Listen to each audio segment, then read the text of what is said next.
July weekend. So I portray a Continental soldier at the time of the Battle of Monmouth. What I have on is called a hunting frock or a hunting shirt. And if you notice a lot of the period pictures or paintings, you'll see soldiers with these on. They were a civilian attire before the war. When Washington comes up to take command of the army outside of Boston, he sees a lot of militia that is coming in from the area wearing similar items like this. And all it was an overcoat for when you go out in the fields or hunting, hence the name hunting frock, to cover all your good clothes underneath. So it was like a work coat. Washington saw that they were light, easy to produce, cheap, and so he wanted to start producing them as quick as possible to get his army in some kind of uniform. At the time of Monmouth, we're still having trouble with our supply system. General Greene had just recently taken over while they were at Valley Forge as quartermaster general, and Washington begged him to take over. He said he would as long as he could keep his field command, which Washington says okay, and actually General Greene is the one that is on charge of the guns up here on this hill during the battle on June 28th. Typical, like I said, of most of the regiments of the Continental Army. Some were better clothed than others. It depended on the states, because at that time the state was in charge of supplying the uniforms and their gear for their own regiments. So it depended. New Jersey was woefully undersupplied, even though you're fighting through their own state. They just couldn't get their act together and get the needed supplies to their troops. But this is typical of this day, this battle that took place here. These are called overalls or gaiter trousers. British and Americans by this point in the war were switching over from the knee breeches to these. These are more conducive to the type of terrain you're going to be marching through. Instead of having your breeches, stockings, and gaiters on top of your shoes, separate gaiters, everything's all in one. And this way, the stockings that you have on, if you're trying to march through brush like that, it's going to get all ripped up. These are nice and prevent that from happening. Leather shoes, regular buckle shoes, straight last, which means there's no left or right. Again, easier to produce, just one shoe mold that you had to produce, and you can just crank them out.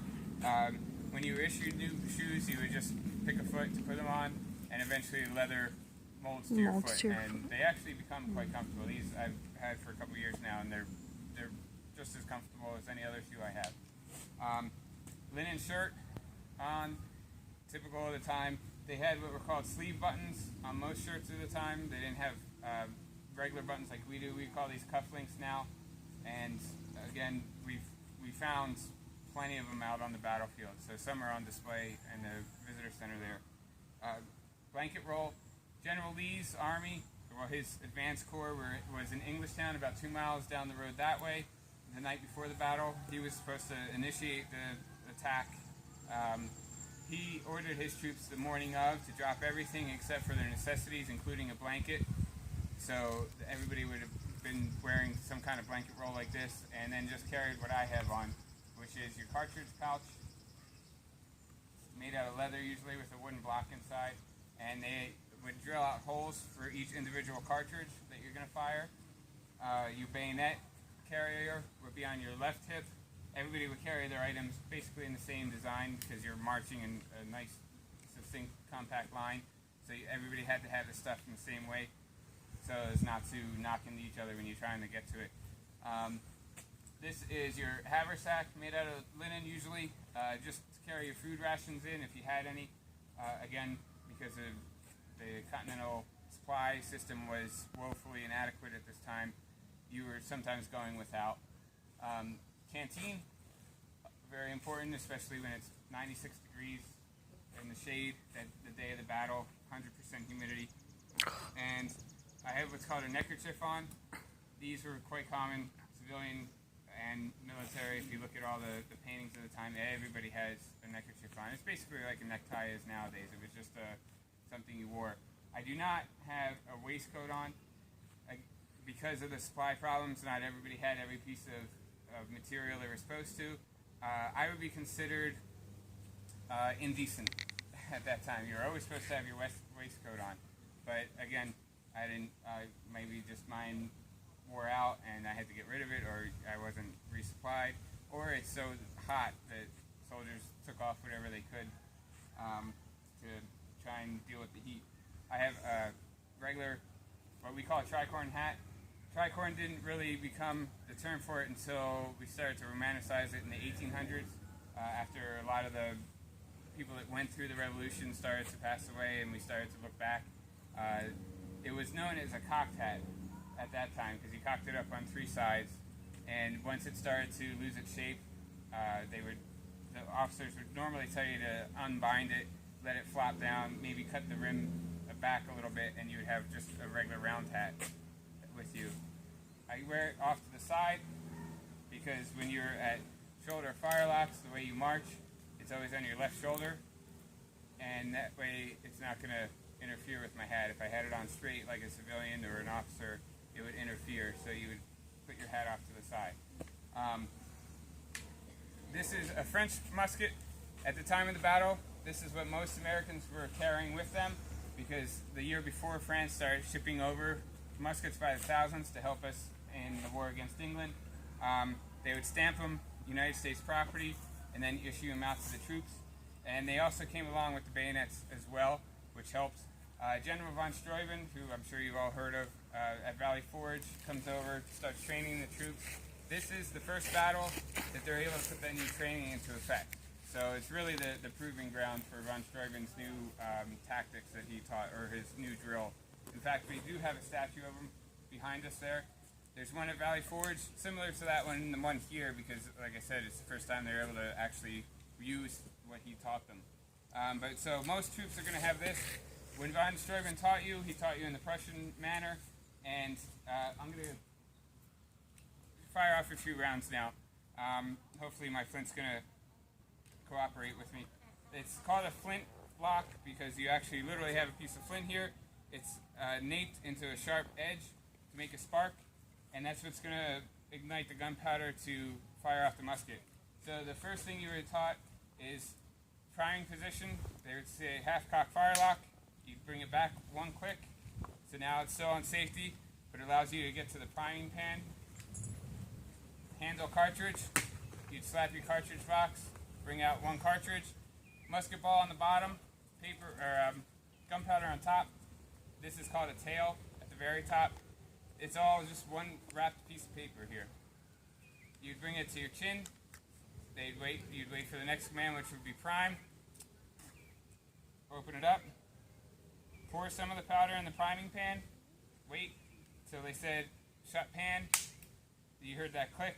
The hammer goes over top. Now the powder's not going to go anywhere. It's safe under there in the pan. Cast about. You bring it down like this. Charge cartridge would be the next command. Now you pour all the rest of the powder, the musket ball, the paper, everything down the barrel here. Draw rammers. And again, everybody's going to do this all at the same time, so you have to know exactly what you're doing. Ram down cartridge. Return rammers will be the next command. Now, at this point, you do have a loaded weapon, so you have to be very careful. You would try and keep your hand away from the barrel in case it does go off. So you use the side of your hand to put the ramrod back down. At this point, everybody's going to come to this position so the officer can look down the line and see that everybody is ready to go. They're not still fumbling, trying to load their musket. This means that you're ready. They tell you shoulder firelocks. You bring it up, and you can either continue to march and wait until the opportune time to fire your volley, or they could give you the order to fire. Normally what would happen is you fire in what's called a volley, which means everybody fires all at once. Because these are smoothbore, not very accurate, maybe 80 to 100 yards. You can hit something.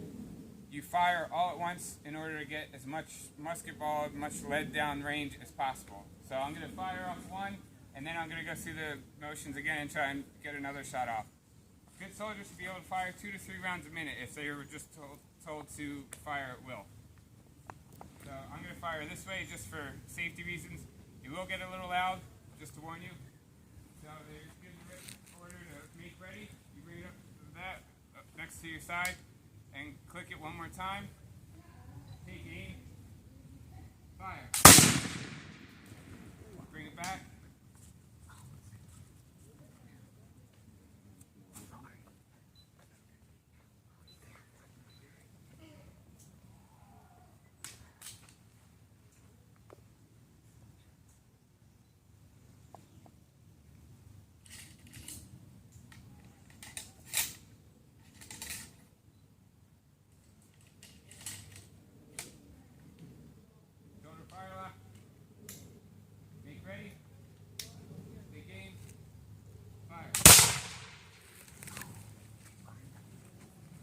that's how the musket would go off. Like I said, 2 to 3 rounds a minute.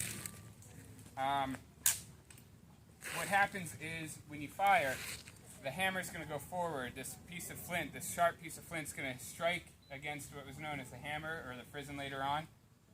So it would be like that. As it strikes, it flips the hammer forward, and hopefully that spark is going to drop down into the pan, ignite that gunpowder, and then you can see where the smoke is coming out. There's a small little hole in the side of the barrel called the touch hole.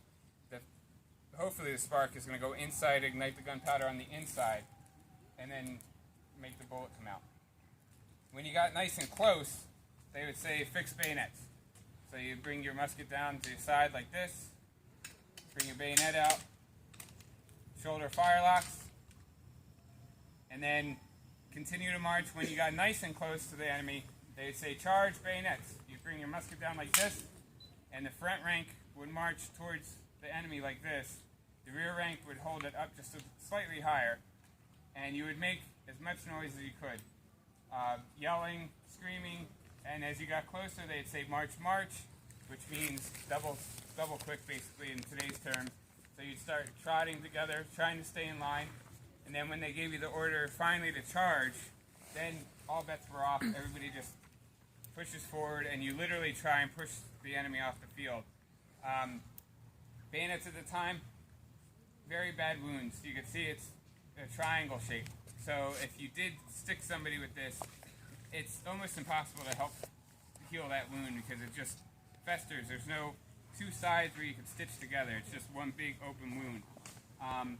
The sides aren't sharp at all. They're flat. It's literally just for a spear. So you can't use it really like a slashing motion. It's just literally to stick somebody with it. Hopefully the enemy pushes off the field in front of you. If not, there's hand-to-hand. There was 2 instances at this battle where there was hand-to-hand combat. One was the point of wood.